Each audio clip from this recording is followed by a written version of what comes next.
up, you creature of the night.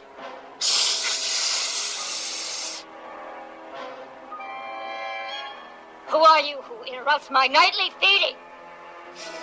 I am Peter Vincent, Vampire Killer. Welcome to Fright Night. For real. This is Now Playing's Fright Night retrospective series. I've seen all of your films, and I've found them very amusing. Hosted by Brock. You know, he is insane. I do hope it's not a friend of yours. Arnie. There are no such things as vampires, fruitcake! And Stuart. Kill me before I turn into a vampire and give you a hickey! What are we going to do? What are you gonna do? Not me. Do you know how to use your lips, Charlie? These podcasts contain detailed plot spoilers and mild language. Listener discretion is advised. I warned you. Charlie, I'm ready. Today we're talking about Fright Night 2, New Blood. Bullshit! Bullshit! It's not part 2 of anything! Bullshit! Starring Will Payne. Bullshit! He's not Will Payne! He's a fucking nobody! He's not the star! That's not Charlie! Keep going. We could do this all day. Jamie Murray, Sean Power, Sasha Parkinson, Chris Waller, and directed by Eduardo Rodriguez. This is Brock. Bullshit! You're not Spanish! Co-host of Now Playing. Stuart in L.A. Welcome to Now Playing for Real, bitch! This is Arnie. And happy Halloween, everybody! It's October 31st, and we always like to have a horror episode going out. Trick or treat. I think I know what's landing in my bucket right now. Happy Halloween, Halloween, Halloween, happy Halloween, Fright Night, New Blood. Last year we did Trick or Treat, right? Yeah. Go watch that one, Trick or Treat. This year we do Fright Night 2. Because the fans demanded it. Because I was tired of the emails. When's Fright Night 2 coming? When are you doing Fright Night 2? So here it is. We are going to review Fright Night 2 or 2B or 2.1 or something like that. A movie that came out direct to video, Fright Night, here on Halloween. And as we are on Halloween, I do want to remind our listeners, this is also the last day of our Psycho donation retrospective. At midnight tonight, Psycho goes in the vault, and the three of us discussed all those Norman Bates movies. I think we had some great conversations. But this is the last day to get them, so you can treat us with a donation, and we will treat you with 11 bonus podcasts, 6 on Psycho, 5 on Simon Pegg and Nick Frost movies. You can find out all the details of that on nowplayingpodcast.com. But now, Fright Night, a direct-to-video continuation of a series we did back in 2011. And let me just reiterate, I am a big fan. Love the 1985 movie, and you know what? I went back and watched the 2011 reboot. Good job there. I have always liked this. I collected the comic. I was the big proponent of this, and even I have to ask, what the fuck is Fright Night 2, The New Blood? It's not The New Blood. That would be a Jason movie. Just New Blood. It's not a sequel to either movie. It is not a sequel to the 1985 movie. It is not a sequel to the 2011 reboot. I honestly think it's a remake of the original sequel, the one in which the vampire was the chick. I mean, I don't know what you gain from calling this Fright Night, other than guaranteeing that Now Playing has to review it. Maybe that's exactly what the producers and director were going for. Somebody must talk about this on the internet. Hey, these guys will talk about anything that has a number in the title. Yes. Whatever I think of the movie itself, I think that it is essentially a standalone vampire effort set in Bucharest that is littered with Fright Night callbacks from all of the movies, but does not have any ties to any of them. The fact that it has a 2 in the title is its worst offense. There is no sequel to be had here. This is not a sequel to anything. I agree. I went back and rewatched the 2011 movie when this was coming out. I wanted to be prepared. I had seen it once since our review back in theaters. I love Colin Farrell's performance in it. I love David Tennant's performance in it. It didn't take a lot of prodding to get me to put that in our screen here and watch it again. But I went back primarily to refresh myself on the tale of Charlie, Amy, Evil Ed, and Jerry so that I would be prepared, because this was called Fright Night 2. I thought I might need to know something, and I saw on IMDb the characters were coming back. There's a Charlie Brewster in this.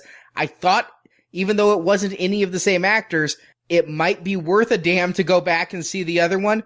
It does not influence my viewing of this film one iota. No. Now, I came to the series as a complete newbie, never saw any Fright Night movies before. So this one, coming in with Fright Night 2, I too expected a sequel or something. While watching this, I felt this was like another remake.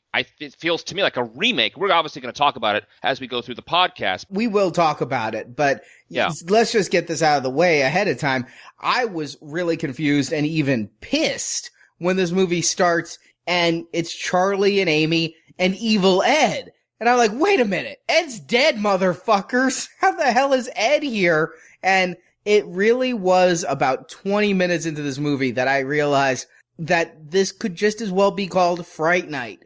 Just the same as the one from the 80s and the one from 2011. It is yet another Fright Night remake. It is not a sequel to Jack or shit. Right. This is unprecedented, right? We've never had a reboot 2 years after an original. I mean, I don't think that even Hulk, when they had the Eric Bana one, there was more time that went on before they brought it back with Edward Norton. I mean, I've never seen somebody be like, here's the new Fright Night, and crumple it up and, all right, here's the new Fright Night. But that's what they've done, yes. It really feels like Teen Wolf to me. I got thinking, there's a couple different types of sequels. The two common ones are either you can continue the story of the characters from the first one, or you can tell the same story again, but this time have new characters. And the epitome of that for me is Teen Wolf 2. I almost felt like this should be called Fright Night 2 TOO. Police Academy did the exact same thing. I had the exact same thought you did, that they take the exact same jokes, the exact same concepts, the exact same characters, and then they just put a new little spit and polish on it. But Teen Wolf 2, it was boxing instead of basketball, etc. So here, it's Romania instead of Vegas. Yes. Do good things happen on a low budget in Romania? I don't know that they do. I gotta say, even as a Fright Night fan, I knew when I was picking up this disc that it was not going to be great. I knew that because it shouldn't be. But then I had a change of heart about direct to DVD. My eyes were opened by another series that was started by Tom Holland that has recently been reborn on home viewing formats. Curse of Chucky. I know that we've all seen it. And without spoiling my thoughts on it, I will say that whatever you think of the movie, it is a higher bar than I would have expected from what we were given. To get a movie direct to DVD, I would think the curse would be that you'd have to watch it. But in truth, it is a legitimate sequel. You can go on. You can carry on a tradition, even on a lower budget, even when you're not going to the movie theaters. I try not to be too hard on these films filmed in Romania. We talked about in Ghost Rider Spirit of Vengeance, even though neither of us recommended it, Stuart, we did talk about how that international atmosphere added some flavor to that sequel. And if you're not trying to pretend it's California like they did in a couple of Return of the Living Dead direct-to-video sequels, it can work to give it a European flair. So, given that they're filming in Romania and saying it's Romania, not filming in Romania and saying it's Vegas, I don't consider that all that damning. It is kind of nice to see Fright Night overseas. So, Stuart, you just mentioned that Chucky was direct to DVD, and they had two versions of that, rated and unrated. In this one, also, blowing my mind, has an unrated and a rated version. Which one did you guys see for this podcast? Unrated. And the difference is one scene, 30 seconds long. That's basically all the difference in the world. But I think it's funny when you have a direct-to-DVD movie with a theatrical but not really cut, and then an unrated version. I think that's funny. But yes, there is basically some titty shots that are in the unrated version. I heard there were more titties in unrated, so that's what I watched. I had a choice to do for both on iTunes. I actually downloaded it from iTunes to watch it, and I watched, of course, the rated version. Ha! No nipples for you. Yeah, unfortunately, I feel I missed out. The thing is, I never knew that direct-to-DVD movies needed to be rated by the Motion Picture Association of America. And it blew my mind that they would have two versions, especially of this movie. But is this something that's a new practice? Because I've seen quite a lot of the Disney direct-to-DVD sequels, and I don't think they're rated. I don't know. I haven't checked. But do they normally do that sort of thing? And is this a regular practice now with Chucky and this? Are we to expect that a direct-to-DVD will have multiple versions? Well, is Blockbuster Video still in business? No. Okay, because in the day, showing my age, Blockbuster would not carry unrated cuts of films. So you had to have R-rated cuts of films for them. And I found that with certain digital movies, they would not have unrated versions. I've not found any problem with that with iTunes. iTunes seems pretty liberal with the unrated, but I have noticed Ultraviolet, it had unrated of New Blood, but did not have unrated of Chucky. And so some of these streaming services and maybe some of the movie networks, if they're going to get play on Encore or something, don't want the unrated cut. They still have to deal with the cable companies and all that. And so it is common to get an MPAA rating just so that you don't have the stigma of uncensored, where and uncensored could be XXX porn. I mean, XXX is not an MPAA rating. I hate to burst this bubble, but Vivid Video does not inundate the MPAA with hardcore porn to get a stamp of disapproval. So I think that there's just something about the marketing and the availability of the versions. And Blu-rays, I said this on Curse of Chucky, Blu-ray buyers are collectors. They want all the bonus features. They want every deleted scene, alternate scenes, extended scenes. And if there's different cuts of a film, they want them. Even though everybody will always watch the one with more tits, we want the ability to watch the one with less tits if it exists. Right. And it should also be pointed out, I think unrated actually is a badge of honor. I think what they're trying to prepare us for is that we're about to see the most extreme Fright Night yet. Are you ready? Let's do it. Arnie, give them the plot. All right. This is a totally new tale of Charlie Brewster, his best bud, Evil Ed Bates. Totally new. His girlfriend, Amy Lee. Never heard of any of this. I don't think their last name were Bates and Lee in the past one, right? Charlie Brewster's the same, but I think they changed the last name of Ed and Amy. This may be the most creative thing they did, yes.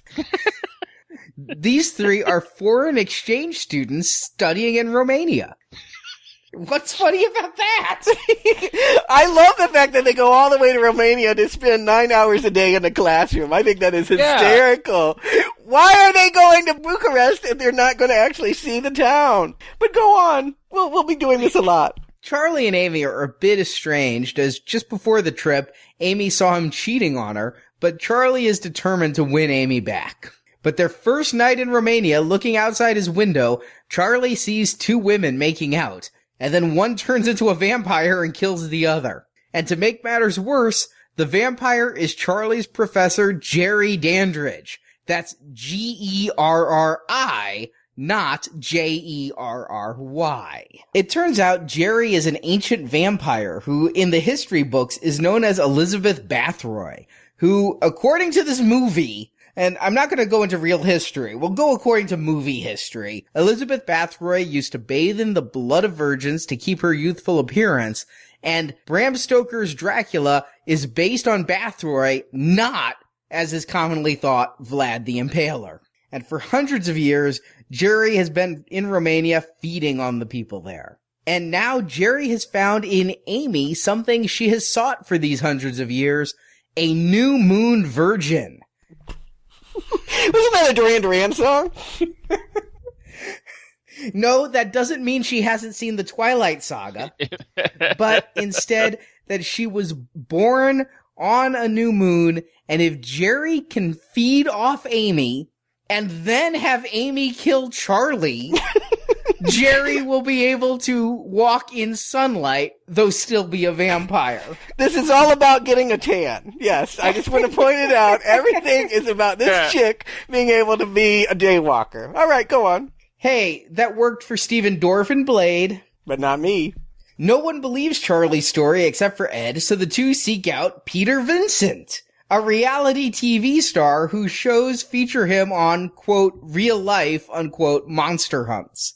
But Vincent reveals it's a bunch of bullshit and that there are no real monsters. It's only when Ed offers Vincent $2,000 that he agrees to come and investigate Jerry. But Jerry reveals herself on a subway car and Vincent flees immediately. Jerry bites Ed and kidnaps and transforms Amy.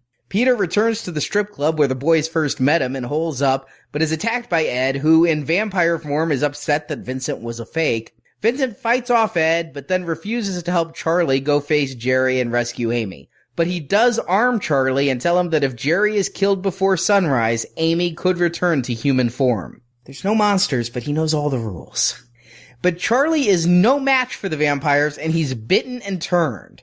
Jerry then holds Charlie for Amy to kill, completing the ritual that will make Jerry unstoppable, or tannable, as Stuart said. So Charlie stakes himself, preventing the ritual's completion, which seems to start to kill Amy. But he misses his own heart, and Amy's health is restored, and Amy and Jerry once again try to kill Charlie when they're interrupted by Peter Vincent. A fight ensues, and Peter tells Charlie the sun is up, so Charlie uses his vampire power of shrieking to break all the glass, exposing the room to sunlight, killing Jerry. That's my favorite part of Dracula. Yeah, the shrieking. And with her dead, Charlie and Amy return to human form, credits roll, and I still wonder where the new blood is. Yeah, well, it's because they didn't get David Tennant and Chekhov from Star Trek. I mean, I think if they were going to call this a sequel, they owed us at least one returning actor from the last movie. The fact that it's all new characters pretending like they're the last one. The director says in the commentary, oh, you know, it's like James Bond, that James Bond can be played by different people, but we accept it because it's James Bond. Yes, but this is not Charlie picking up with Peter Vincent on another adventure. They're acting like they don't know each other. They're starting out where we have to reestablish all these relationships. The new blood is that we've got new green people in front of and behind the camera. None of whom you'll ever have heard of before or again. None of whom are American despite their ability to pull off the accent. Yeah. Really? I didn't know that. I thought the guy who played Peter Vincent seemed awfully familiar, but I couldn't peg where I saw him before. Apparently I was wrong. Yeah, he's worked. I think he is the one American here. Born in Dublin, raised in Canada. Oh, wow. Well, then good job. They all did a good job. I want to applaud the acting in this so much. I think they all credibly, conventionally play Americans here. I don't know why they need to. I don't know why. I do wish. If I could have one little fix here, it's that they at least had new teens involved. I would be totally down for a new vampire story called Fright Night 2, in which it's entirely new kids. Maybe they're European, but they're here in Bucharest, and we maybe just have one holdover. Maybe the Vegas thing wasn't working for Peter Vincent anymore, and then he went and had this reality show. I don't think they'd have to work that hard in order to have a tie back to the original movie, but just give us new characters that he could meet and indoctrinate. Wait a minute. You want to go the Short Circuit 2 route for a sequel, is what you're saying. I don't know. You want to take the most minor character from the first movie who had a great couple of lines or a great flashy scene, and then make the whole movie about that guy? Well, Short Circuit 2 also had Johnny Five, so that was the real star. I think that Johnny Five invalidates your argument. Fine. Fisher Stevens disagrees, but okay. I think Peter Vincent is the movie. I think that the stories that we'd want to hear are from him. He is the host of Fright Night. He is the one that has the ability to have new adventures to tell. I didn't need more Charlie, really. I was done with Charlie's story. I felt that way in Fright Night too. The problem with that theory, Stuart, is that the remake of Fright Night had an entirely A-list cast, down to you endlessly decrying the underuse of Toni Collette. Yes. So you're not going to get David Tennant on this budget. You're not going to get any of the people from Fright Night 2011 to do a direct-to-video cheap-ass sequel. So you gotta take away any returning actors. What I would want out of Fright Night 2 New Blood would be returning characters. Okay, like James Bond, recast them because you can't afford or they won't make themselves available to do your movie, but at least pick up the storyline threads. At least give us a Queen of the Damned to Interview with the Vampire type of sequel. Yeah. What we get at first is none of the above. We have a scene that has absolutely no connection to anything else in the movie. It is a nameless woman driving up to a gas station and getting attacked by something that is never clearly in focus. I did listen to the commentary on this, and they had no idea where they wanted to put this. They kept talking about how difficult it was to film this and that it could be the end of the movie or in the middle of the movie. They didn't know. I'm going to ask, why is it in the movie? Because blowing up gas stations is expensive. It should be pointed out, they make it very clear, they had 23 days to shoot this. The script was written in 1 week. The director cites that as a good thing. Like, isn't it awesome that the screenwriter wrote this in 7 days? I'm wondering what he did for the other 5, other than watch Fright Night repeatedly. But anyway, this was a very strenuous, difficult shot in harsh conditions where it was snowing and very cold. I get it. It was difficult. You focus on the stuff that's important. I don't know why we need this opener here, other than, in theory, what it sets up is that our villain is an old woman who drinks blood to turn young. But you see so little of her, I literally thought, is this a ninja? Is it a hobbit? Is it a bear? What is attacking this woman? On the video camera, it's nothing. So really, it establishes nothing other than confusion and cheapness, which is my worst fears about Fright Night 2. But it didn't really hit me that it had nothing to do with the movie, Stuart, until the movie started proper. When I first saw the scene, it's my favorite scene in the whole movie. I mean, it has nothing to do with the rest of the movie. It's a self-contained little thing, but I like it. I like that we saw this woman, kind of like in Liar Liar when he beats himself up in the bathroom. She's getting thrown around with nobody in there. It's like she's beating herself up on the video camera, but clearly I figured out that it was a vampire doing that, and it can't be filmed, right? I thought the whole thing was fun to watch. And then I learned it has nothing to do with the rest of the movie. But at starting off, I thought, okay, all right, I kind of like this. You didn't like it while you watched it? Like I said, could not see what I was supposed to understand. I literally thought it was a bear. And later in the shot, I don't know if you noticed, but in the background, as she's inside the car screaming, there are dogs running around in the background. I thought, oh, it's a pack of werewolves. No, they just had no control over the set. Those were stray mongrels running into the shot. There's only one thing attacking her, and it's an old lady. But who would know from this opener? I actually got that it was a bag lady. And I think it's a good introduction to vampires and violence. Before I knew this movie was going to have nothing to do with anything previous, I took this as introduction to the new vampire. It's a woman.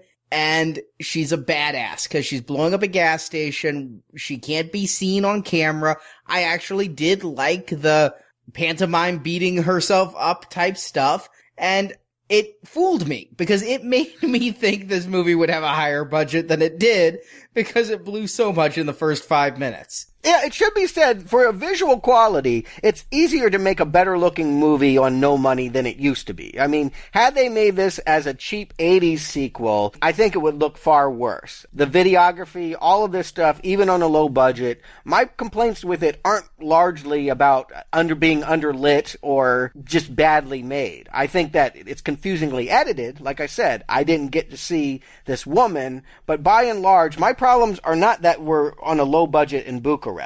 Yeah, it's a cheap place to shoot with tax credits, but it has also got atmosphere and a history with Vlad the Impaler. I'm totally okay with this being the setup, but I am concerned when we roll in here and we meet the new, or the old, Charlie Brewster. What do you mean the old? Well, I mean, it's supposedly Charlie Brewster. I mean, I know who that character is. I don't know who this guy is. I was going with it. This is Charlie. I was going with it. That's Amy and Ed. But I was very confused that it seemed like they were going right back to the beginning, and this is called Fright Night 2. Right away after that first scene, when we get this first scene with these guys, I can't even understand if he did sleep with another girl, or in this case, kissing her, why would she even entertain talking to him if she's that pissed off at him? I don't get it. It doesn't make any sense. And why they both? And at this point, I didn't know why they were there. So why is she around him? It didn't make any sense. Yeah, this is a plan. She makes some kind of quip like, some plans do work out. We finally made it to Romania. Was this ever discussed? Like, is that a dream that people have? That they're going to go? Are they in high school? Or are they in college? They are high school students. They keep talking about professor, so it confused me. But on a second viewing, God help me, they're high school students. They're foreign exchange students. I thought they were in a band. I thought they were... I had no idea. Yeah, they didn't know. I think one of the things that comes up in the commentary again and again is that ideas changed as you have to adjust with what's going on. I get it, low-budget filmmaking. Who knows why they're here? They're rolling in. It's meant to vaguely remind us of who they were before. I just think that that's a mistake from the get-go. Again, I want to stress, I would be with this movie better if I didn't hear the words Charlie Brewster and Evil Ed. I really resent the fact that they want us to think that what they're doing with these people is in any way comparable with either of the Fright Night movies that we've seen before. Just make them new kids. I mean, how do they think they're doing any favors to Stephen Jeffries or McLovin here? Once I realized what they were doing, and again, the first time I watched this, it took me a good 15 minutes or so to get that vibe from them, right? That this isn't a continuation. This isn't the Charlie and Amy we saw making out in the last scene in Vegas, now still in high school on a trip to Romania. When I figured out that it's all new people and that this shouldn't have a 2 in the title, I kind of like the thought of each film being a weird mirror tale of a Charlie Brewster, a Evil Ed, a Amy fighting a vampire named Jerry, and that you will have certain beats the same, but every time it's told through a different prism. That could be a really interesting experiment for an anthology film. I mean, Stephen King kind of did this thing with The Regulators and Desperation, 2 stories that have all the same characters but are totally different books written by 2 different authors, Stephen King and Richard Bachman. It's experimental. It could excite me, though. You're being very generous. Yeah, very generous. I would like these guys if they weren't called what they are. I think that's what I'm trying to say here is, at the beginning, you've turned me against your main characters because you're trying to tell me that you're rebooting it and that I'm supposed to feel exactly the same way about them that I did previously. And no discredit to these people. I think that they're okay. They've got an energy.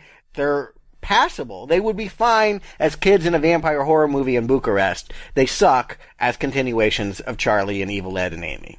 I guess that's the thing that I felt I had to do with this movie is know the previous movie so I could see the references, but not see them as anything but new characters named Charlie, Ed, and Amy. So I was going to give this movie more of a pass in that regard. Yeah, but how long did that pass last? I mean, nothing here makes sense. They arrive at night. They have class that evening, plus they're going on a vampire tour that evening. And then they have to get up at 8 in the morning and have classes again all day long. Nothing about this setup feels right. Okay, I took the timeline as different. They get into town in the evening. I've traveled internationally. Sometimes the time changes suck. And then that evening, he gets to see lesbian vampires through the window. So that's pretty good. I thought the class was then the next day after he saw the lesbian vampires. No. There is clearly a knock at the door and their teacher says, we got a class tonight. And we know the vampire can't teach during the day, so after she chewed up that woman in the window, she then goes and has the most spectacular slideshow of art I've ever seen in my life. It's like a fashion show or something. When Jerry Dandridge teaches art, man, she really goes full on crazy. She has to impress those lazy Americans. We're not that good in the school systems, you know. Yeah, I agree. I would be so much better at calculus if it were taught in this way. By a sexy lesbian vampire? Me too. I've also felt that when they had to go to class in the middle of the night, it was so odd because it felt like the middle of the night. It felt like 9 or 10 o'clock at night. It didn't feel like 6:30. It didn't make any sense. I thought, too, that it was the next day, even though they did say it was, class tonight. I remember all of that. It felt when he was in the classroom was a completely different day. I mean, obviously they're trying to tell us it's not, and it doesn't make any sense for a vampire to be out during the day, blah, blah, blah, but it feels like a whole different day. Yeah, I thought that she was teaching during the day because the room had no windows. I did not realize it was night classes, and then, yes, they follow their class with a vampire tour. It's like their foreign exchange student program is as long as the filming schedule for this movie. We gotta be done in 2 weeks. We're gonna cram it all in your first night. Jet lag be fucked. I know. Not only are they jet lagged, but, these are modern kids. They'd be on their phone. They'd be skipping out. That auditorium is filled. Everybody goes. I've never been to a class in college or high school where everybody attends, particularly under such extreme circumstances. It's hilarious. There are parts of the world that, for half the year, it's 23 hours of darkness. Okay, so it's possible. But not Bucharest. Right, not Bucharest. It's only that because that's when they chose to shoot. And, again, atmospheric. I like the locale. I'm hanging on this. I like the people and the dynamic. I just don't like that they're working in these callbacks. Don't do the I saw the vampire across from my window thing. That is stupid. Stupid for many reasons. One, she has a whole castle to herself. Go kill people there. Two, you're supposed to be an old crone feeding on women to stay young. Why are you sexy and beautiful as you're chewing on them? It seems different to me because she bathes in the blood to stay young, and yet she feeds for food, I think. Sometimes. But seeing somebody through the window has been in every Fright Night film. I want that to be the case. If you're going to, again, do this experimental style of storytelling where you're going to have the same story written by 8 different people told 8 different times, but it's going to have some basic tenets, then one has to be Charlie sees it first through a window. One has to be Peter Vincent is somebody who should have knowledge about monsters, and they have to go pay him to help because he isn't really what he appears to be. These are the beats that they're going to have to hit if you're going to retell this story again and again. If you go that way, and I'll grant you, okay, that's the way that they're going. I want to point out, in 2011, they didn't do it that way. They do have a looking out the window moment, but it wasn't built around Rear Window, that Hitchcock kind of suspense of, I saw something I shouldn't outside my window. It's just something they do in passing. I think that they are going back to the original 1985 movie by having this Charlie sees someone that no one else does outside of his bedroom window. That is specifically in the first one. And I thought that once that beat happened, it hit me full on that, wait a second, I think they're remaking the first Fright Night again. This is the first indication for me. And after that, everything else fell into place for me. Well, I did read some interviews in Fangoria and the Horror Hound magazine about this, and really, I just want to get this out there. And Stuart, maybe you would have heard the same thing in the director's commentary. There's no artistry behind the choice to make this. This was a studio decision that I think an accountant noticed that Fright Night in 2011 made enough money to be profitable as a cheap direct-to-video item. The interviews I read, there is no love for Fright Night the franchise, be it the 85 version or the 2011 version. They just understand marketability and the things that people seem to like, so they're going to do it again. They're not trying even to pay homage or pay respect to the previous Fright Nights. This is commerce, not art. Yeah, this is from the same studio that gave us S. Darko, the unfortunate sequel to Donnie Darko that no one saw because... I refuse to watch. I refuse. I will never. And I support you. I support you in that. Never to be covered here to Now Playing. If you go see it, don't say you weren't warned. Just one of the worst movies I've seen in the last decade. And yeah, this is the mentality of, it's not profitable enough to really make a sequel, but maybe we can get a couple suckers on the home viewing market. That's what it feels like. But I'm still kind of going with this for the first half hour. It's a little bit strange to see what I'm seeing, but hey, lesbian vampires, I'm down. And I want to give this film a rare compliment. I think that it's adequately shot. As you've said, Stuart, it's easier to make a good-looking movie cheap with digital technologies, with the classroom scene, with the imagined kill that Charlie sees there, with all the night shooting and the environments. I'm liking what they're setting up, and I'm liking the acting. I'm especially liking the new Amy. I think she's really got some screen presence. The new Ed, he doesn't hold a candle to either of the previous Eds. There's nothing evil about this Chris Waller and his portrayal, but he's kind of goofy. He's kind of DiCaprio, isn't he? I kept seeing DiCaprio, and the other one looked like Shia LaBeouf to me, like if you were drunk and squinting. Yeah, I definitely see a young Growing Pains era DiCaprio, now that you've said it. I did not see Shia and Will Payne. Who I really saw was Gooch from Grease 2. I don't know that actor's name, but he's kind of gawky and long-necked and weird. Take your word for it. I don't know Grease 2 that well. Wow. Charlie's the one in this cast I actually don't like, but he's coming off as appropriately nerdy. Yeah, I didn't mind the actor. I got a more of a Crispin Glover vibe off him with I know you're a big fan of his, Arnie, but the nose and the little bit of the look, obviously not the same actor as Crispin Glover. And he has Marty McFly's hair, too, so it all works out. Yeah, it little works out. But, like, I liked Evil Ed here, too. I thought he was a little closer to the first Evil Ed than McLovin last time. You know, what I felt like to me was like a college production of a show. That, you know, all these colleges put on these famous shows and they do their version of it. That's what it felt like. It felt like a college version of Fright Night. The YouTube version. Yeah. And you know what? Again, I think I would be liking this movie, or at least being into the vibe of this movie, until they keep bringing back these weird callbacks that don't seem to serve the story. I mean, I like the castle. I like the fact that they end up going to this place where Vlad the Impaler came from, and there's talk about, was there a female inspiration for the Dracula character?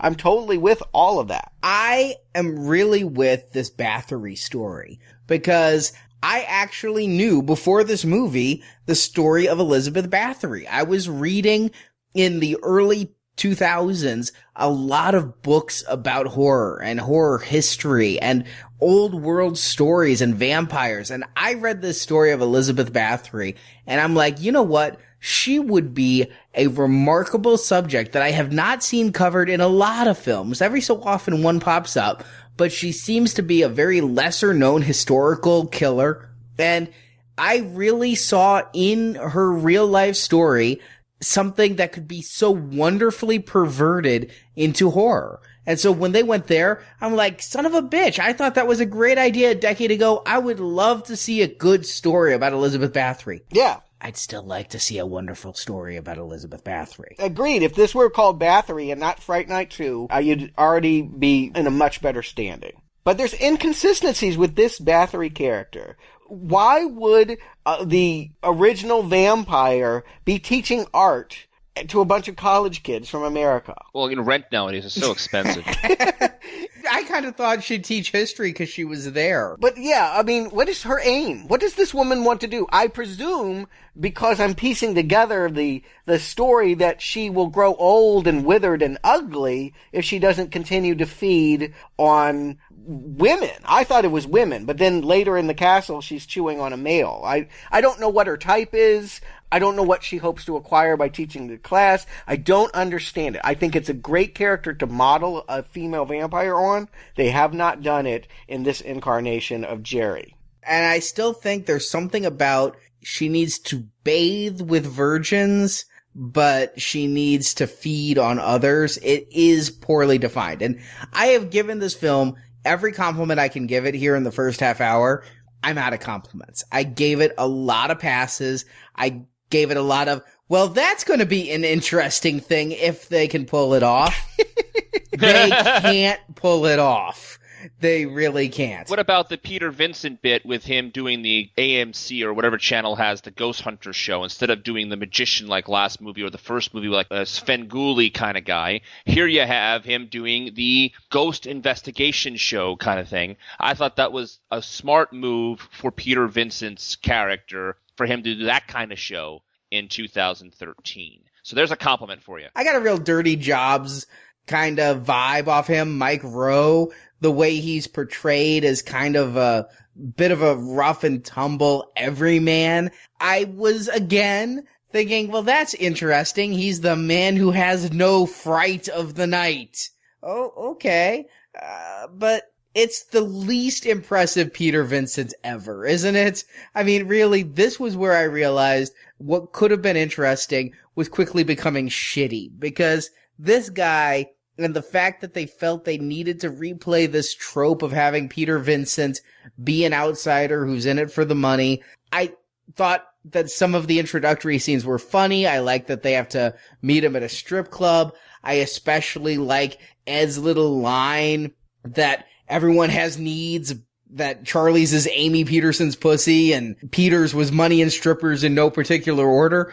I thought those were amusing scenes, but this is not Peter Vincent. Even when he has to finally deliver the line, "Welcome to Fright Night for real, bitch," it was painful. I'm like, oh, you are just stepping on Fright Night now. Well, I do think they originally intended to have this be the Vegas character. Obviously, they didn't think they would get David Tennant, but I think that this actor was supposed to be that same guy now doing a reality show. And then somewhere in the writing process, it's mentioned in the commentary that the writer came up with this guy, this ghost hunters concept. And I think it's a current fix. I think that that is how a Peter Vincent would be on the air now. Nobody airs horror movies, and even, stage show magicians like Chris Angel are passé now. I think that this is the most current way to go with Peter Vincent, and I think they make it work for the production that they have. I don't have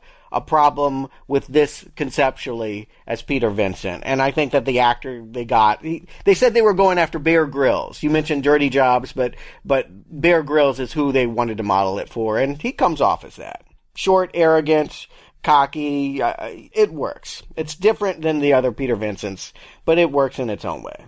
I did think it was kind of lame that Peter Vincent just happens to be here in Romania.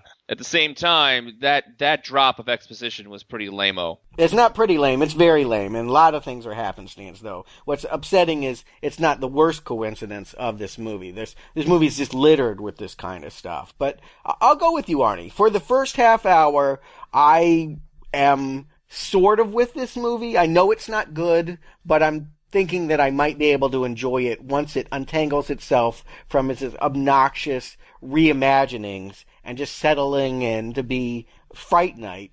Okay, let's go with it. But then after this very protracted scene in which Charlie is watching from a coffin as the old lady brings home the latest victim. How did that work, by the way? How does that pickup line get you that chick in a bar, I have $500. You're in Romania. Come with really? me. Wow. That grandma could get laid with that wow. Okay, maybe you're right. $500 in Romania is like $10,000 in the States. That's why they can make movies there. Yes, I guess so. Either that or I'm a movie producer in Romania. Come with me. You have fake tits. And let me just say, first of all, are fake tits Romania's biggest import? Because there's plenty of them on the set. Second of all, did you guys notice the horrible breast surgery scar on that girl when she's hanging upside down? Well, Brock may not have noticed because this is the cut scene. This is the unrated scene that you and I saw, Arnie, that Brock would have seen much less of. I'm curious to know how it played for you, Brock. The full scene is that this woman is stripped down and the old woman makes like hand puppet shadows kind of thing, and the shadows kind of grope her breasts, and we get lots and lots of titty, and then all of a sudden her throat is slit and she's hung upside down, and you see, the whole... Yeah, fake breasts are not supposed to be seen when they're hanging upside down. It reveals where they put it in. You don't see downstairs, you see her chest, and I think the first clear shot of her boobs in my version is when she's hanging upside down, draining blood. But this is where the movie has changed. After the 30-minute mark, with this transformation here where she gets into the bath of blood and turns, I now realize, what this movie is a sequel to Embrace the Vampire. It's Los Vampires Lesbos. It's Late Night Skinamax. This movie exists because they're not making it for Fright Night fans. They're making it for people that like a little fang in their softcore pornography. This movie is, let's just face it, barely a story. It is largely a presentation of the female form. I wish there was more of that. I wish this was Embrace of the Vampire. Just pick that up on Blu-ray. And something like that. Los Vampires Lesbos. I wish that if it was going to just be exploitive Skinamax, it could embrace being exploitive Skinamax. But actually, after this scene, that ends too.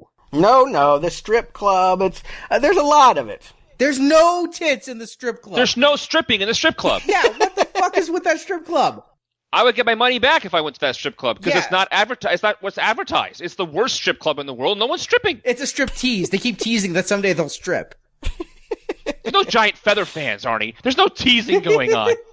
Admittedly, I'm not saying they succeeded in their job, but what this movie becomes to me after this is exactly that. It is no longer, I go, I've been had. This is not for Fright Night fans. They didn't make this for me. They made this for the Skinamax audience. This is not a sequel at all. This is just a backdoor entry into softcore. I disagree. I think there's not enough tits and sex. I've seen Femalian. I've seen softcore. Sir, this is no softcore. It is not dirty enough. Let's go do an extra Halloween review of Embrace of the Vampire and we'll talk softcore. When you got two knuckles up Alyssa Milano, that's softcore. This is not softcore, sir. I think I'll say that for the podcast, should we ever do it. But this is where I turn off, because I realize, they're not even trying. They're not even trying. What is important is that they continue to make this kind of bad, erotic, whatever, and their story will just kind of hit the Fright Night notes along the way as they stumble to some kind of end. It's frustrating when I realize the movie's not going to get better after its uneven 30 minutes. It's going to get much worse. There, I will agree with you. I'm trying to figure out what this is trying to hit, because it isn't sexy enough to be late night Two Moon Junction type of fun. It isn't violent enough to be exploitation schlock.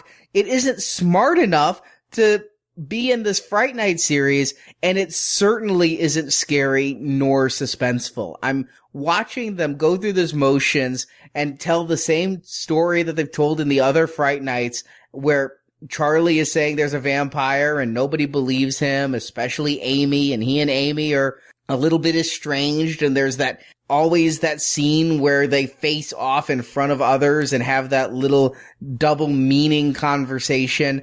Where I really know this is just utterly cheap crap is when they tell Bathroy's backstory in cartoon.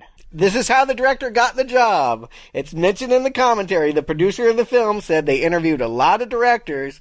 Eduardo Rodriguez didn't really have anything on his resume that would put him at the top of the list, but when he told them that he'd want to tell this backstory as a cartoon, they went, "This is our guy." 'Cause it's cheap. I just gotta ask, if you were roaming the world for virgins, would you really go on the Hindenburg? She's on a blimp as it's burning. I'm like, really? I actually thought she caused the Hindenburg, is what was being implied there. Why would you think a bunch of virgins would be in the Hindenburg? Well, it was the 30s or 40s. There wasn't a lot of premarital sex back then. No, not at all. I wouldn't think there's a lot of swinging singles on the Hindenburg, but what do I know? I wasn't there. All of this is very funny, and they imply that she killed the Black Dahlia, and I don't know. They're just scenes to have scenes. It's all very silly. I love that it ends with "to be continued," like it's a motion comic, and they're going to come out with Elizabeth Bathory Part 2. Yeah, this is all utter crap. And when they realize what they've done to the Bathroy story, I'm like, you're not exploiting this in the right way. You don't want Bathroy, in my vision, to be your baddie. You want her to be the mother of evil, not evil itself. So I'm really just kind of groaning through all of this. And where I realize this is just going to fall all the hell apart is when we finally get to the next big action scene. Our first real action scene since the blowing up gas station almost a full hour earlier, the subway fight. Where they've got Peter Vincent, they're going to take him to check out Jerry, but no, Jerry's come to them and they meet her on the subway. Again, another just happenstance of, yeah, why not? I'm going to pay you $3,000 to go have a drink with this chick, or you can just step onto the subway car, see her black eyes, and go run away. Yes. I like that he runs away, and then he's just like pointing like, dude, you're fucked. That is one funny moment. Yeah. It is kind of fun. I mean, you know, this is the point. Amy is tagged along. It should be said Amy's the reason they get out of the situation because she's the one wearing the crucifix. It's the moment where she realizes finally that Charlie is not crazy and that their teacher really is a vampire. So I think we needed to have this moment. I also think you need to establish this moment better. They've already played the games of Jerry was invited into her dorm room and Jerry is having dream sequences where she's slashing Amy's throat. I just think you needed to establish why she wanted Amy earlier. She doesn't know until much later that Amy is the one. It should have been done better. I didn't even think she wanted Amy. I thought she was after Charlie because Charlie knew her secrets, and so she's going to feed on them. I agree with Arnie. I think that she was after Charlie at this point, and yes, I agree with you. She should have realized Amy was the one here. That being said, the subway scene is my second favorite scene in this movie. I guess, again, by default.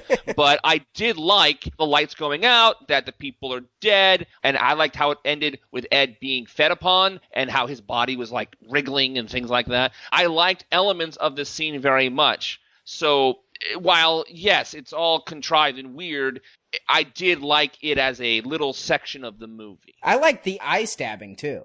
Yes, that was cool. Yeah, I'll back you up on this. If we were to forget about how they wound up in this car together, it's fun the way that the bum falls over and, the crucifix in the eye. There is stuff here that works. It's just that it's been done so badly that I can't even appreciate it because I'm like, wait, but how? Huh? What? Who? Where? And how? She doesn't want Charlie. She knows that Charlie has known from the get-go. This woman wants Charlie to know. She purposely kills someone in front of the window so that he can see. She knows he's in the coffin and then kills somebody else and then lets him run away.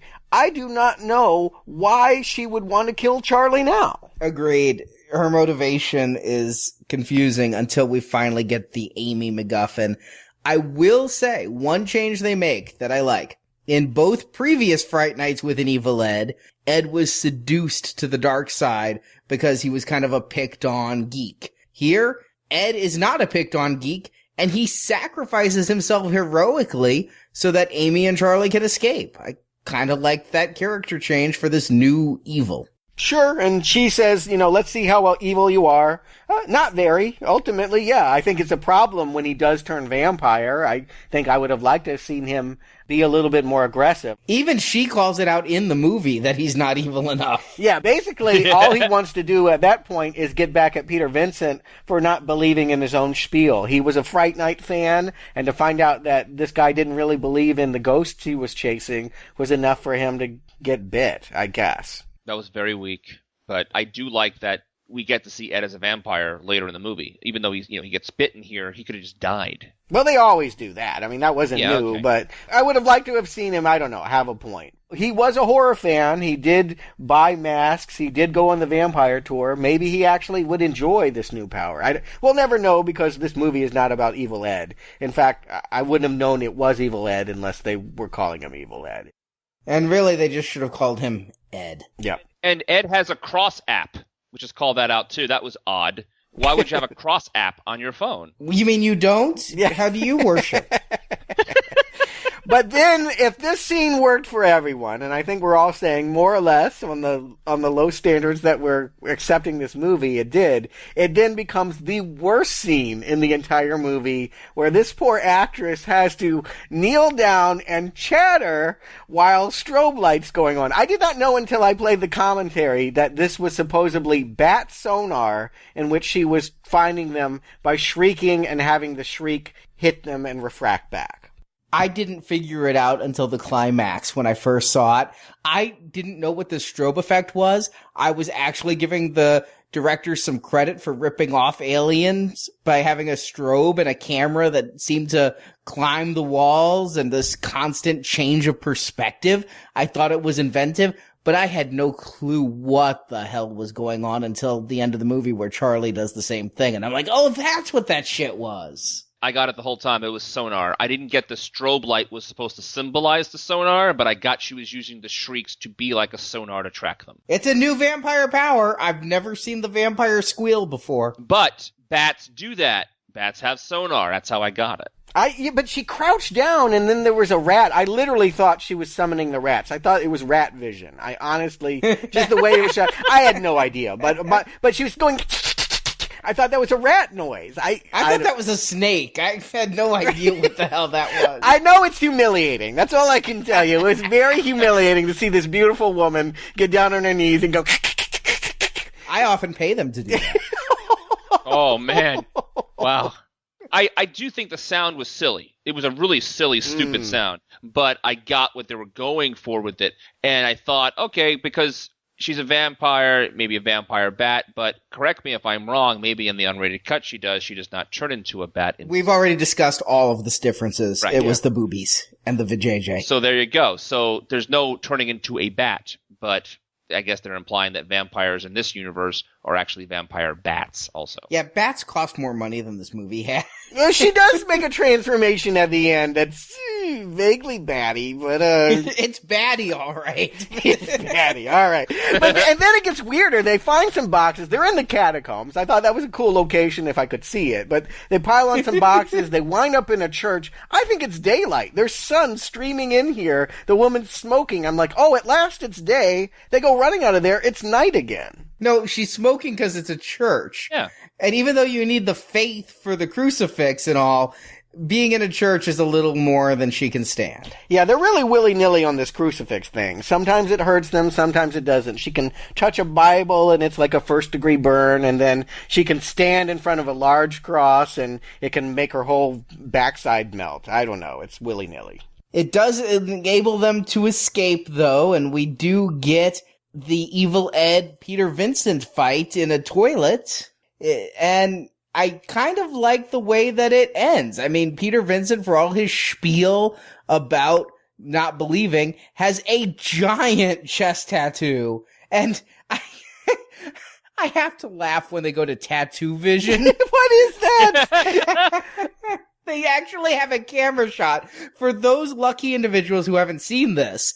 The camera takes the POV of the inside of Peter Vincent's chest, showing the tattoo and him pushing Evil's head against it while it melts. And this is not the last time we will have a shot from inside a torso, but yes, it's all kinds of strange. I guess it's a warming up for what they're going to do later with Charlie. It's weird. It's bizarre. The camera work is very showy here. There's a lot of strobe. I feel like every scene the camera is spinning around the actors. It is rarely stationary, but the image quality is good. I want to say that, again, the low production values are not affecting the enjoyment. It is purely the writing that is killing this. And the acting. I want to say that I read in some of the interviews that they were really excited that they got Jamie Murray for this. Who? I don't know, but I'm not excited they got Jamie Murray for this. She is attractive and very European, but man, she does not come off as evil. She does not come off as dangerous. And it doesn't help that they write the script they write for her.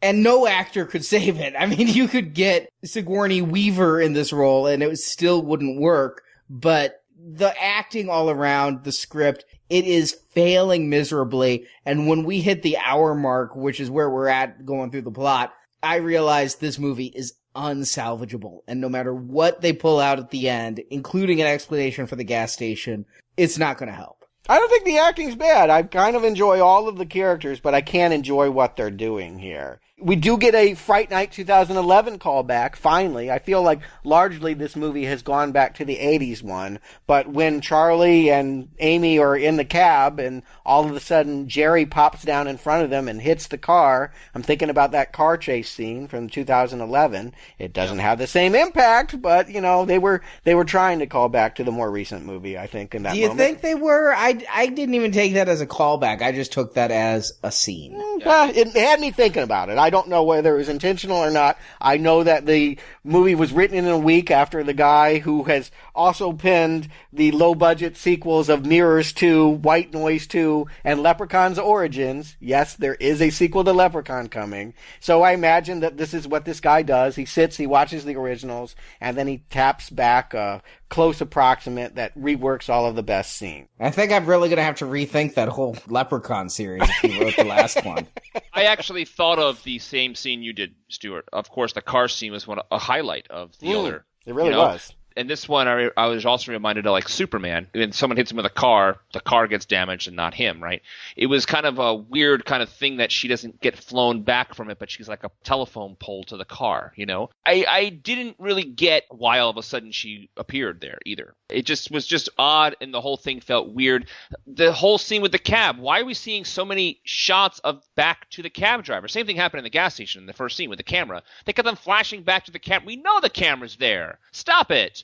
It was really weird twists all around. All of a sudden she's there, the car flips over, boom. It just, the whole thing happened so quickly and weird, and then really just didn't feel right. But I did get that they were trying to call back to the 2011 car scene, but who cares? I would care if it were as cool as that. I would forgive its implausibilities, but yeah, it's neither as technically impressive as that scene, nor, like all of these other ones, has it really been established. She scratched Amy and tasted the blood, and because she tasted the blood, she knows she's a new moon virgin, and so now for the rest of this, it's about getting Amy back to her Castiche castle so that they could bathe together and bite together and kill Charlie together, or whatever it is that's going to give her the ability to get a suntan again. And this is what pisses me off more than anything else in this movie, is its inability to establish and stick to rules. You say this guy wrote it in a week.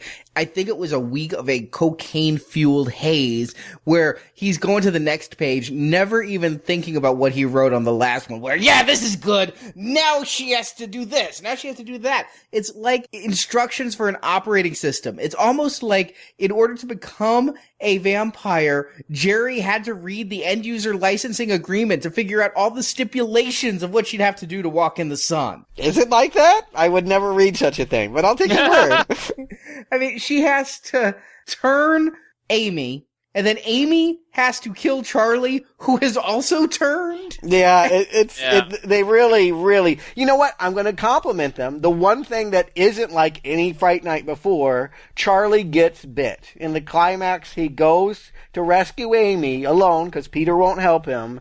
And like every other Fright Night. Yeah, I know that Peter Vincent's going to come back and save the day. They've done it too many times before for me to think otherwise. I didn't think Amy would get her teeth into him. I knew Amy would be turned because that happened even in the first one, but I didn't think that she would get Charlie when they're locked into the blood pool together. Do they thoroughly explain why she has to kill Charlie? Is it because she was his lover? Thoroughly explained, no. The explanation I heard was, you have to kill what you love. You love Charlie. If you don't kill Charlie, you will wither and die. That didn't seem to happen to Bathory back in the carriage, back when she was turned, but whatever. But she wasn't a new moon virgin. These are new moon virgin rules. There's someone's rules. I don't know. Yes, I forgot. Again, I'm telling you, making it up as they go along and pissing me off in the meantime. I'm all for the new moon virgin conceit. I really am. I mean, if you take the first Fright Night, Amy was a reincarnation of Jerry's love from hundreds of years ago. In this one, she could be the only new moon virgin found in a long-ass time. God knows it's hard to find a virgin in this day and age anyway, let alone one on a new moon. But all of this has to kill Charlie shit in addition as part of the stipulation for Jerry to get what she wants. I got a better idea. Give Jerry what she wants. Let it be, if I bathe with this new moon virgin, I can walk in the daylight. great. She's still a vampire. You still have to stake the bitch. But why not let this happen in daylight? Why is the whole thing gotta be she will fail? Yeah, I think that this is about being cured. I mean, this whole thing has been about being cured, right? If I find this virgin and drink this virgin, I can stop being the monster. Oh, okay, well this gives me some empathy for Jerry. She's eventually going to be able to be normal again after slaughtering so many people. But no, she's still gonna chew on folks. It's just literally she can walk in the sunlight now. That is so frustrating. I'm so angry when that revelation is made that all of this has been just about a suntan. Well, forcing the students to come to class at night after they just flew in has to be getting hard. Right, I forgot about the day job anyway, whatever. It should be pointed out in the middle of all of this muckety-muck, while people are changing and flipping and staking and all that, we do get Evil Ed's death. I almost forgot it the first time I saw this. It was only when I saw it again with the commentary that I was like, oh right, Ed does come back after he attacks Peter Vincent, only to drink a bottled holy water or something and explode. It was a good fight. This, to me, is the best fight in the movie, where it's Charlie versus Ed, and the most gory death when the holy water makes him implode from the inside out, and the best line, not evil enough. This is a high point. In a sea of shit, this is a turd island. Okay, I actually think it's the least memorable fight scene in the movie, but what have you. I'm certainly not going to spend much more time discussing it. It happens, we move on, and it again becomes largely about Charlie and Amy in the blood pool. Well, actually, I like the exploding Ed. I just don't remember the fight before it. I just watched this thing, and I remember him blowing up, but I can't remember for the life of me when Arnie said I liked the fight. I'm like, there was a fight? Yeah. Maybe it's because I also got the chemistry between the two characters. It's the only fight in the movie that felt like it mattered. When Ed's attacking Vincent, they barely know each other. Here, I actually believe these two were friends. Maybe they formed some kind of bond in their 2 weeks together in Bucharest. But I went with that.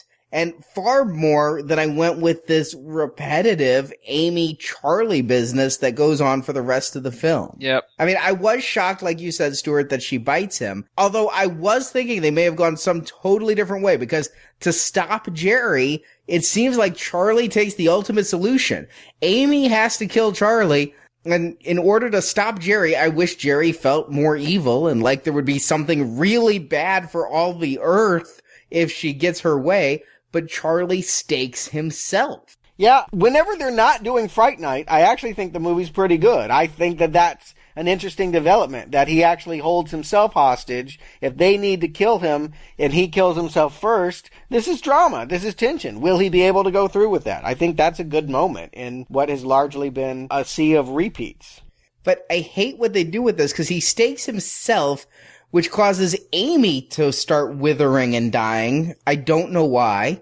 I've never seen that happen to any other vampire before. I've seen you kill the master and the subs die. I've never seen you kill the sub and the master dies. That seems like a bad relationship. But then, also, she starts to get better after everybody realizes Charlie missed his own heart. Why is this healing Amy? It makes no fucking sense. As most of this last half hour is, at this point, I'm just appreciating the visuals. It's kind of fun. We get another through the torso shot with a beating heart. That was kind of fun, you know.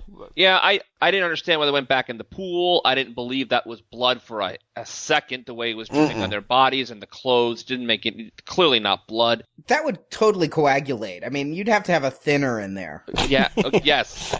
Yes. Okay. Yes. Not that I know about bathing in blood. A big pool of blood in my basement. Right, Yes, I wouldn't know anything about that. No. Take your word on it. Yes, but they had that stake that looked like a crucifix, a crucistake, whatever that thing was. I didn't really get there was a wooden stake on the end of that. I thought it was all metal. Didn't understand why they were using that. I mean, everything here doesn't really add up very well. Why does Peter Vincent have this sword-like crucistake in his trunk of his car? Why did he bring it with him to Romania? The whole thing doesn't make any sense here at the end. But I did like that kind of moment that he decided to sacrifice himself as well, Stuart. I do kind of like when Bathroy finally vamps out. She does look like an extra from Dusk Till Dawn, but again, it's a different incarnation of the vampire. I'm kind of going with that. It goes back to the cartoon. That is what the cartoon vampire that bit her back in the day looked like. And I like Vampire Charlie, too. I mean, the guy was always kind of gawky looking. You give him the red eyes and the fangs. I liked that look. It's a shame he had to go break the windows then, I guess. All right, this pisses me off, too. Because according to Peter Vincent, the man who has no fright of the night and thinks it's all bullshit, but has every rule for Bathroy and a big tattoo on his chest, he says that Amy can be saved if you kill Jerry before sunrise. He then says, for reasons I don't know, Jerry is most vulnerable at dawn. So then he yells to Charlie, the sun is up. Well, that means they're fucked, right? The sun's up.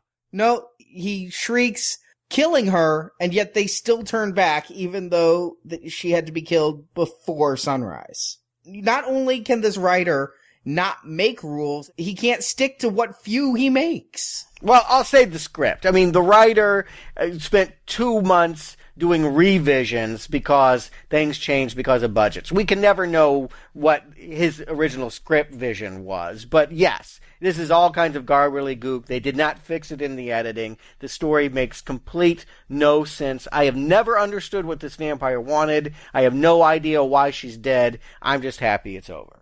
And I guess saving your ex from vampirism is enough to get her to forgive you for kissing another woman. Tip for all you guys out there who have to face this. I would think he earned it at this point, but okay. Oh, man. At this point in the movie, Arnie, that's the last thing I'm thinking about is that why she would forgive him. I just don't understand why they all converted, and then why didn't Ed come back to life? Because he's dead. So if you die, it doesn't reverse everything, it just reverses those who were turned. Listen, if you have no torso, if you become human, you're still not going to get up. Yeah, I had forgotten that Ed had died in that way. I was like, oh, he should come back. But no, he did explode. So yeah, he can't be resurrected as Charlie can. Charlie had a bite. He had no middle. Charlie had a stake through his body even though he missed his heart. He had a big gaping hole. But that healed. Yeah, it healed while he was still a vampire. When you're a vampire, you have super healing. Yeah. Oh, good point. He should have healed. I don't know, and I'm not going to defend it. Let's just get it over with. I think so long as you destroy the heart, they're dead. I think Ed's heart was part of that explosion. I don't fucking know. Again, movie, bad with rules. No consistency. Can we get this over with?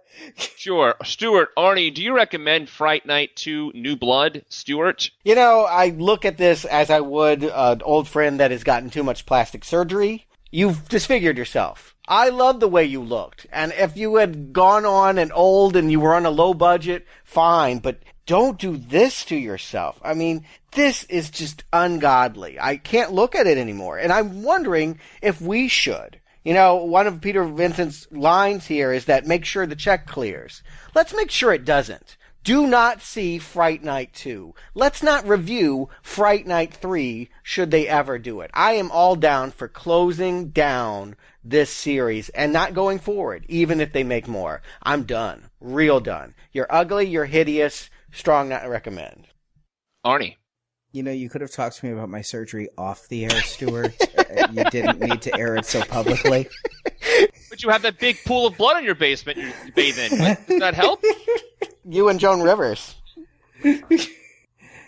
Of course, I don't recommend this. I went into this with really low expectations. But yeah, it is there with its Bucharest brothers, Rave to the Grave and Necropolis from Return of the Living Dead, or some of those Hellraiser sequels. I thought maybe a film in Bucharest could be interesting when set in Bucharest and using that as a exotic locale. But this thing is incomprehensible. It looks good. Digital camera technology and digital effects have allowed people, especially in Romania, to do a lot with a very little budget in a short time. But no amount of camera work is going to fix bad script and incoherent plots. And the acting, it's a weird dichotomy for me. I liked the characters without liking the performances the actors gave. Certain relationships worked, certain didn't. I thought they all had a little bit of charisma, but for the most part, I didn't believe any of the relationships, and Peter Vincent is the worst Peter Vincent yet by making him this blue-collar reality TV show kind of guy. No, it's abysmal. I'd rather give blood than watch New Blood. Not recommend. Strong, not recommend. I'm not recommending this either, and I mentioned earlier I felt this kind of like a college production of something, and a lot of times it really felt like that. It kind of felt like, they're doing the best they can, and we should be happy that, these guys are giving it their all and blah, blah, blah. But the biggest problem I think this movie had with itself is associating itself not just with Fright Night, but with the character names, because you have a completely unnecessary remake essentially here. It's a third remake in 4 movies, and it doesn't make any sense to me. If they had this same movie with different character names and called it Fright Night 2, as we discussed earlier, it would have helped a lot. There was a Robin Hood movie a couple of years ago with Russell Crowe that had the same problem, that if you didn't have Robin Hood, it would have been a great movie. But why is it called Robin Hood? It's so weird. It doesn't make any sense. And it diminishes things because you have an expectation of what Robin Hood should be. Well, same thing here. You have an expectation when you have the same character names and you have a Fright Night 2, a 2 on there. And yeah, we have go in with lowest of expectations because it's a direct-to-DVD sequel, but there's still expectations if you have the same characters and the title attached. And they really did a severe disservice. By the time I realized that it was just another remake, I felt like I was wasting my time watching this because it doesn't make any sense. It had no new point of view at all. The few clever things they did not buoy the rest of it. And then, of course, as we talked about, the script is all over the place. It doesn't make any sense, blah, blah, blah. So, yeah, this is not worth anyone's time. It is not a good movie in any shape. Strong not recommend from me as well. And I'm with Stuart, although for the continuity's sake, we review everything Now Playing if it's connected in a series. But we don't have to. That's our own rules. I think listeners should tell us. If you really want us to spend our time, we could have reviewed lots of other things. People are saying, when are you going to review The Conjuring? When are you going to review The Purge? We could have done those movies. We did this. Is this worth your time and ours? I want to know. I think people should say. I agree. I'm open to reviewing what the listeners want, and I think that at the very least, we could press pause on this series if they do any more Bucharest-based direct-to-DVD sequels, and if the series ever redeems itself to have a movie that people care about that actually goes to theaters again, maybe then we play a little bit of catch-up and spend a few weeks in the shitter before we hopefully have a happy ending. But yeah, I agree, listeners. Let us know, because I am more than willing to just take this and stop. And it's not just because it's direct-to-video, because there have been direct-to-video movies that worked for us, but this one isn't one of them. I'll go ahead and spoil something. Curse of Chucky, far, far better than this. Doesn't take much to be far, far better than this, but no. At least it has redeemable qualities. And you know what? We have had a lot of requests for the Chucky series. We've never opened the vault before. We didn't plan to for Chucky, but we want to make listeners happy. We hear your demands. You guys want to hear the review of Curse of Chucky. You want to hear the whole Chucky series. We're doing something we've never done before. If you ever donated for Chucky, be it the DVD-ROM set or back in 2010 for Chucky, we've emailed you and given you the link to the new review. And if you didn't get that, send me an email, show@nowplayingpodcast.com, so we can make sure you get that. But if you didn't get that, we're opening the vault. You can hear all 6 Return of Chucky films starting tomorrow. The Psycho Donation series ends tonight. Tomorrow through the end of December, we're going to open Chucky back up, and you can hear our reviews of all 6 Chucky films, including the latest direct-to-video one.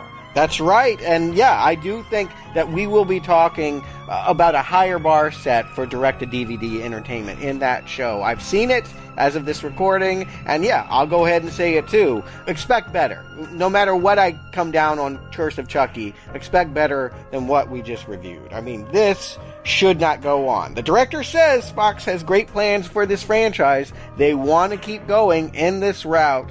I hope you all say no to this. I really think that nothing good is going to come out of this.